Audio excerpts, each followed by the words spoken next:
Work! That was... Oh, I love that. That was blatantly cool. These zombies are fantastic. You know, as you were saying, the AI on this, it's very dynamic. I am totally playing this. Yeah, yeah. There's just really not a whole lot of like first-person traversal games that are like this.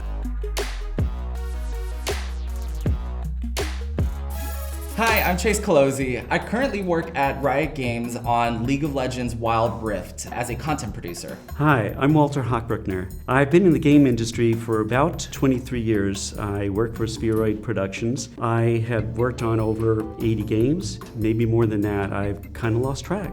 Alright guys, today we are going to be taking a look at Dying Light 2, which is not out yet. It's going to be coming out hopefully later in this year, and we're going to be seeing some stuff that's never been seen before.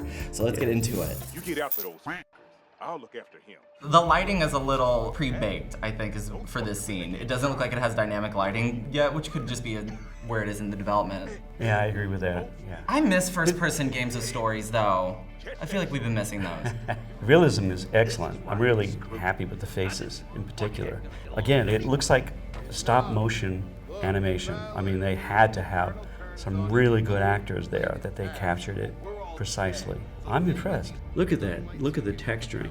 I really like the drops, the raindrops, the water. I love that's a modern tech thing. It's like show reflections. Yeah, the reflections are there. They're good. Oh, and they've done an excellent job of reproducing the background. The background is somewhat muted, and it's somewhat fuzzier, so it almost gives you the impression it's real life. I like this perspective. I really honestly That's very do. Half-Life. Yeah, yeah. Showing like the physics. Yeah, showing the physics. I really enjoy that. Yeah, the lighting is a little bit iffy. I actually like it better in this scene. It still does look a little pre-baked, I guess. But Yeah. The harpoon gun. This is the method. Oh, you don't play this over Thanksgiving. I love a harpoon gun. Oh my. That's really hard to do though, because when you have enemies like that coming at you, there's a lot of dynamic, basically wizardry going on behind the scenes to get Right. them to react to you, a player. So it's Right. interesting to be able to then harpoon them to a wall, because there's just so many interactions and glitches that can happen from that. Textures are wonderful. This particular scene, I mean, it looks like it could use a little bit more razzmatazz, you know, a little more detail. Other than that, I mean, I'm pretty happy with what I'm seeing. I'm gonna use that in the next company meeting, razzmatazz. Razzmatazz. I'm totally using razzmatazz. Something special. Please tell me There it's a you grappling go. hook. That's a grappling hook. All right, I excellent. love it. That's Every very time they're cool. like, how do we make this more engaging? Put a grappling hook in it. Yes. This is so Yeah, Just Cause. But this is so cool because look at this. You know, you can see his feet. You know, you're dangling. In Dying Light 2, Work. That was. Oh, I love that. That was blatantly cool. This is very first-person Just Cause, and if you were to play this in third person, you actually would see a lot of jankiness to it because Yeah. there are specific animations that are done to immerse the player in first person. So there's a lot more attention to hands, interactions with like the feet and seeing it to make you feel more connected to the environment. Again, very Mirror's Edge, which I love. Did you ever play Mirror's Edge? Yes, I did. It was like the best like 5-hour tech demo that was better than it had any right to be. Alright, we avoiding the realism here. Well, we're doing parkour here in we a go. city filled with Yeah. zombies, so I guess we're Kill the kind of- zombies, right? Yeah, might as well avoid the realism. That blood splatter is Yeah, that kind of comes out of realistic. nowhere, doesn't it? It comes out of nowhere, but it's well done. I mean, it's really well done. Notice the motion blur around it Yeah, too? yeah. That doesn't have to be there, but you want to simulate inertia, which, how do you do that on a static image? So you blur the Yes, edges, you blur the to edges. mimic that. This is such a video game weapon. Is it, can we pause it? Is that a, like, electrocuted blade or something? There's like wires and stuff hooked up to it. That is so video game. Ooh, I like that perspective. That man had a family. Not anymore. Where That's are we in what it this looks like. medieval world now? This completely changed environments. No, I think it's the same environment except. Oh, is this based on Angle. your decisions? Yeah, I think it's based on decisions. It's got to be. I am totally that's cool. playing this. Yeah, yeah. There's I just love really this not a game. whole lot of like first-person traversal games that are like this. That was was way ripped straight cool. from Mirror's Edge Yeah. in the best way. I remember that. That was like one of the cool things you could like totally, this is Sparta someone off of an edge. I love that. Okay, there's water. Okay. Yeah, there you go. We're Let's gonna see our swim in first water. stats screen. I love this though. The verticality is so Risky. great. Again, things that probably were not possible 10 years ago at this level because there's just so many things you have to stream in, like for instance that guy's guts. Bosses are interesting to me because it's like they kind of have to break or play with the rules that have been established with the player and be like a harder puzzle. Not even decapitation. I mean, again, I don't know how PG this channel is, but I think he slit that man's throat. He did, that's what he did. He slit his throat with it. Oh no. All right, well, there you have it, rated M for mature. Okay, Yeah, this is very Titanfall. Which is a great thing. Oh, that's cool Look though. at the detail on it. And the fact it's spinning at the same time. Oh man, that's So they just made a jungle gym for adults. Yeah, more or less. With death. With death. Jungle gym with death. Yeah. Look at the reflection in the windows. See, so cool. I told you, when you want to show a cool. tech demo, just show reflections. I wonder if they're real-time reflections though. Can we tell?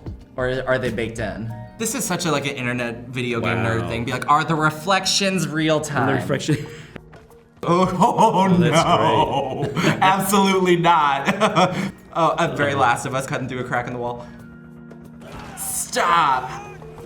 And down. He got That's up great. really quickly. He might need to go to the dermatologist. I That's so think it's rad gonna be- though. Not necessarily That is realistic, but again, we've established. Oh, no, Did that's his very eyes cool. bug out? Yeah, they did. Shut up! That's pretty cool. I kind of wish the model bounced a little bit for a little bit more realism. Like he didn't immediately get up and jump, but I get it because there's always a line in game development of like, how real do you want to go? Because some things in life inherently aren't fun in a gameplay setting, so you have to kind of like fudge it a little bit. Particularly the gore. Yeah, exactly, because there's a satisfaction in like a headshot in a game and versus like real life. That is a long jump to be making. Okay, we're playing with we're playing with the physics a little bit. I love the shadow. They just showed the shadow as he jumps from one building to the next. I'm thoroughly impressed. So this game doesn't look like it has a whole lot of UI or a HUD. You see in the top left a health bar. Top, you obviously have your compass, but everything else is kind of not there for the immersion. So it looks like they're keeping his health bar on his wristband. Yes. The green lights. Is that what that is? That's probably what it is. Very inventive. Oh no! Oh, nice. This is not social distancing. Oh, okay. Here's where I get excited. So lighting in these environments, survival horror. This was really cool. The flashlight presentation is really. That's right, because you would use your UV light in the first game and burn them. This is very Blade. Can we hear the sound design? Because I bet it's terrifying. People forget about the sound in games, but like that is probably one of the more. Important. It's almost as important as the if not more than the graphics. Oh yeah. Come on. Our stamina level seems to be too low to open it. Yeah, I do like the sound effects. These zombies are fantastic. As you were saying, the AI on this, it's very dynamic. And It's probably one of the most important isolated. things. Yeah, see, it like is. him shying away from the black light.